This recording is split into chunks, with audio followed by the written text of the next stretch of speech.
자, 바른미래당 긴급의원총회 개회하도록 하겠습니다. 오늘 국민의회는 생장하도록 하겠습니다. 제가 먼저 모두 발언을 하고 또 의원님들 공개 발언하실 분들 계시면 발언하고 그 다음에 비공개로 전환해서 이후 회의를 계속 진행하도록 하겠습니다. 저는 어제 대정부 질문 과정에서 있었던 충격적인 사항에 대해서 한 말씀 드리겠습니다. 지난 검찰이 조국 피의자 장관의 자택을 압수수색하는 과정에서 당시 압수수색을 집행하고 있는 검사와 장관이 직접 통화했다는 사실이 본인의 입으로부터 밝혀졌습니다. 조국 장관은 어제 국회에서 관련 질문에 대해서 처가 놀라서 연락이 왔다, 상태가 안 좋으니 차분히 해달라고 하는 배려를 부탁했다라는 말로 답변을 했습니다. 본인은 부탁이라고 표현했지만 인사권자인 법무부 장관이 본인에 대한 수사와 관련해서 현장 검사에게 하는 부탁이 아니라 명백한 압력이고 부당한 요구입니다. 현직 법무부 장관이 자택을 압수수색하는 현장 검사에게 배려를 요구하는 것만으로도 이미 심각한 위법사항입니다. 여기에 덧붙여서 신속하게 압수수색을 진행하라는 말을 수차례에 걸쳐서 담당 검사에게 한 사실이 분명하다면 이것은 구체적인 수사 지휘에 해당하는 것이 명백하기 때문에 검찰청법 위반이 되는 것입니다.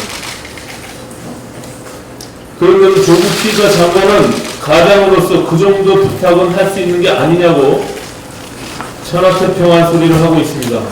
국회의원들도 형사사건과 관련해서 검찰과 경찰에 부득이 탐문을 해야 할 때 혹시 압력으로 비춰질까봐 조심스러워하는 상황인데도 하물며 현직 법무부 장관이 현장 검사에게 전화를 걸어서 감나라 덧주나라 해놓고 가장 타령을 하는 것은 상식적으로 도저히 용납이 되는 일이 아닙니다. 이러한 사태를 초래하게 된 문재인 대통령께 한 말씀 드리겠습니다. 문 대통령은 이런 형편없는 규범의식을 가진 사람을 법무부 장관으로 앉혀놓고 검찰개혁은 이 사람밖에 못한다고 주술을 외우고 있는 자기 자신이 과연 정상인지 심각하게 진단해 보시기 바랍니다. 문재인 대통령에게 다시 한번 촉구합니다. 더 이상 나라를 무법천지로 만들지 말고 조국 피의자 장관을 즉각 해임하시기 바랍니다. 검찰이 야당과 내통을 했다는 등 적반하장의 주장을 하면서 사태를 계속 악화시키면 조국이 문제가 아니라 문재인 정권 자체가 흔들리게 될 것입니다. 이런 상황에서 조국 한 사람을 붙잡고 국력을 소진하고 있는 이 상황이 너무나 한심스럽습니다. 문재인 정권이 스스로 결자 해지하지 못하겠다고 한다면 국민의 뜻을 모아서 국회가 힘으로 끌어내리는 수밖에 없다고 생각합니다. 오늘 여러 의원님들과 어제 밝혀진 이 조국 피의자 장관의 불법행위 그리고 우리 당내 여러가지 현안들에 대해서 기타 없는 의견들을 청취하고 방향을 설정해 나가도록 하겠습니다. 이상입니다. 혹시 의원님들 중에 공개 발언하시는 이태기 의원님. 어제 대정부 질문에서 조국 장관은 성찰하겠다고 하는 말을 많이 사용했습니다. 그런데 성찰은 이 반성적 사고에 기반해야 하는 것인데 과연 그런 진정성과 느낌을 받은 국민이 몇 분이나 계실까 생각해 봤습니다. 저는 어제 조국 법무부 장관은 성찰에 걸맞는 반성적 사고를 전혀 느낄 수가 없었다, 이렇게 평가합니다. 강기정 정무수석의 발언은 심각한 수사 방해 및 압력 행위라고 저는 생각을 합니다. 지금 정부 여당은 자신들의 대표적인 인사의 치부가 드러날까봐 이성을 잃은 행동을 하고 있습니다. 저는 지금 야당들이 연대해서 검찰 수사를 방해하려는 청와대와 여당을 막는 것이 저는 조국 장관의 사태만큼 중요한 과제다 이렇게 생각하고 있습니다. 금방 원내대표께서도 말씀하셨지만 조국 장관과 수사검사와의 통화가 청탁인지 압력을 위한 직권남용인지에 대한 진위를 분명하게 가려서 엄중하게 처리해야 된다고 생각을 합니다. 오늘 신문기사를 보면 어제 조국 장관이 119 운운하며 국회에서 답변한 배우자의 상황과 검찰의 설명은 전혀 다릅니다. 입만 열면 알지 못했다거나 거짓말인가 이런 의심을 거듭 하게 됩니다. 그리고 조국 장관은 공직자로서의 전 근대적 사고에 치들어 있다는 부분이 어저께 다시 한번 드러났습니다. 조국 장관에 대한 수사 이후 정치 정세가 급격하게 변화하고 새로운 흐름을 요구할 개연성이 점점 더 커지고 있다고 생각합니다. 정치에 있어 일대 변혁이 있어야 된다고 생각을 합니다. 그런데도 우리 당은 지도체제의 무능과 욕심으로 어떤 창의적이고 생산적인 논의와 구상 자체가 불가능한 상황입니다. 정말 개탄하지 않을 수 없습니다. 거짓말하는 사람, 약속을 지키지 않는 사람, 자신의 이익에만 집착하는 사람, 우리는 지금 그러한 이유로 조국 장관을 비판하고 있습니다. 우리 당은 무엇이 다릅니까? 정말 부끄러운 일이 아닐 수 없습니다.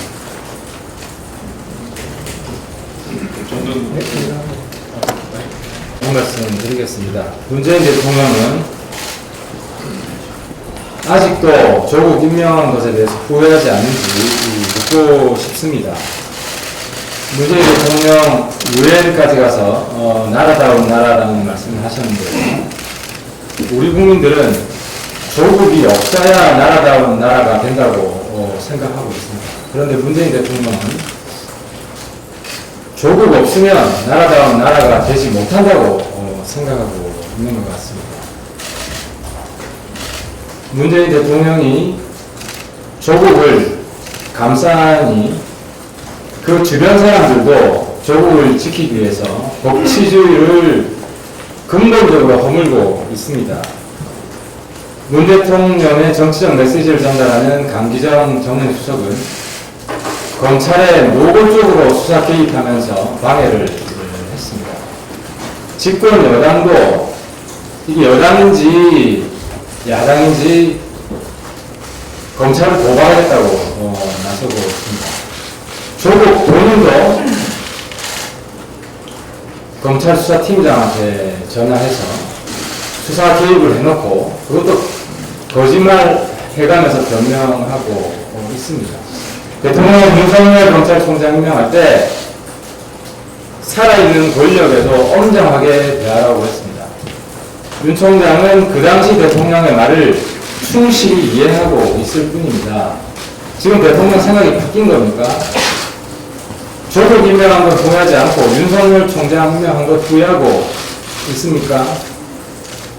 정말 나라다운 나라 만들고 싶고 살아있는 권력에도 엄정하게 검찰이 살아있는 권력에도 엄정하게 대해야 한다면 대통령은 즉각 강기정과 조국을 파면해야 됩니다. 그리고 민주당의 당원으로서 대통령은 민주당에게도 검찰, 우리나라 대한민국 법치주의를 허물려는 민주당 당대표에게도 따끔한 경고를 날려야 됩니다. 황 대표님은 참석 안 하시나요? 그만두셨어요? 하고 들어오시던데.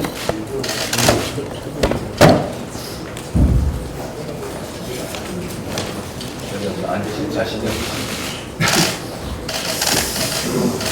참 오래간만에 일정에 참석을 했습니다. 참으로 여러 가지 안타까운 현실입니다. 지금 대한민국은 분노하고 있습니다. 조국의 위상과 그 위상까지도 패권을 위해 쓰겠다라고 하는 문재인 대통령의 독선 때문입니다. 그런데 지금 제3정치를 꿈꾸는 바른미래당의 당원과 국민들은 분노를 넘어서 좌절하고 있습니다. 바로 손학규 대표 때문입니다.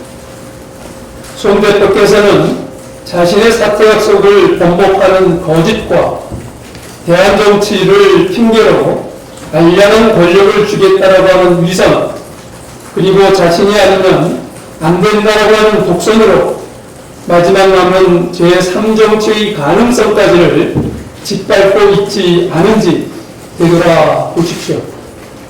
손 대표께서는 지난해 당대표 수락연설에서 나라를 망치는 제왕적 대통령제와 승자 독식의 양강대라고 하는 두 괴물을 물리치겠다라고 선언했습니다. 그런데 손 대표께서 바로 제왕적 당대표가 되어서 승자 독식의 1인 패권을 휘두르고 있는 것은 아닌지 묻지 않을 수 없습니다. 지금까지 이런 당대표는 없었습니다. 정치는 약속과 그 약속에 대한 신뢰, 그리고 결과에 대한 책임으로 완성되는 것입니다. 대통령이든 공당의 당대표든 정치적 신뢰를 잃으면 무례함이 됩니다. 정치적 염치를 잃으면 파렴치가 됩니다.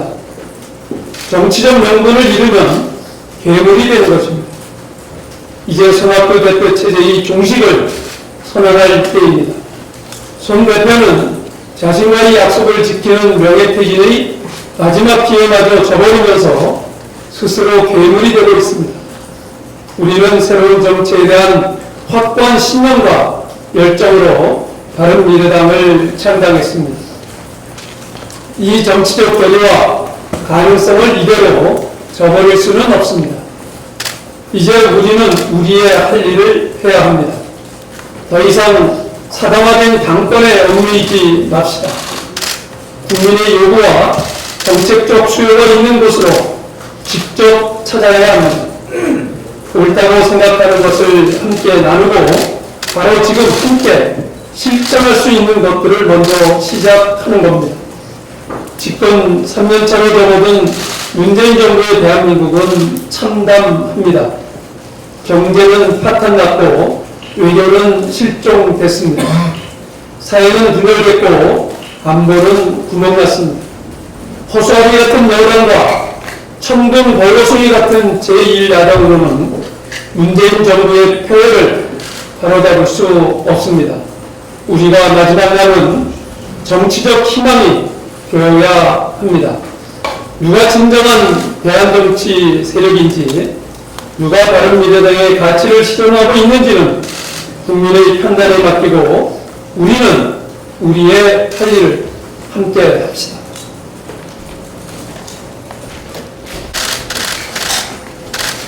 저는 어제 국회 본회의장에서 대정부 질문 현장에서 정말 좌절하지 않을 수 없었습니다. 조국이라는 분 정말 처음부터 끝까지 거짓말과 위선, 뻔뻔함, 더 나아가서 염치도 없고 양심도 불량했습니다. 검찰 수사에 그렇게 뻔뻔하게 개입해놓고 또 아니라고 합니다. 자기 부인의 건강을 걱정한 거라고 거짓말까지 하고 또 그런 일이 오면 또 똑같이 하겠다고 정말 지칠 줄 모르는 그 개변을 늘어놓고 국민을 능멸하고 있습니다. 정말 본인이 거짓을 행하고 위선을 하는지 모르는 것인지 저는 인간의 한 사람으로 급기야는 궁금해집니다. 저 사람이 정말 모르는 것일까? 저렇게 거짓말을 어떻게 할 수 있을까? 국민들도 함께 궁금해하십니다. 제안합니다. 국민 앞에 여야 입회 하에 진정 모르고 하는 것인지, 그렇게 확신범인지, 아니면 그렇게 교묘하게 거짓을 하고 있는지 폴리그래프 테스트를 제안합니다. 떳떳하다면 응해주길 바랍니다. 지금 예결위 결산 소속위에서는 마지막 작업을 하고 있습니다. 하나 이슈가 되고 있는 것은 검찰청의 예산 독립 문제입니다. 조국이 있는 이런 법무부에 검찰청의 예산을 맡겨서는 안 될 것입니다. 반드시 검찰청의 예산을 국세청, 경찰청, 공정위, 법원처럼 독립시켜서 검찰이 당당하게 예산 확보해서 일을 할 수 있도록 반드시 만들겠습니다. 마지막으로 우리 당의 이런 작태와 모습에 국민 여러분께 사과드립니다. 한마디로 조국과 손학규 똑같은 사람들입니다. 양심도 없고 염치도 없고 또 정치인으로서 리더십도 없고 국민도 없습니다. 당원도 없습니다. 오로지 본인의 정치적인 이득만 있는 분입니다. 이제는 오늘 이렇게 우리가 모인 이것을 계기로 창당 정신에 입각한 새로운 바른미래당의 지도부가 구성됐다라고 여러분들 이해해 주시길 바랍니다.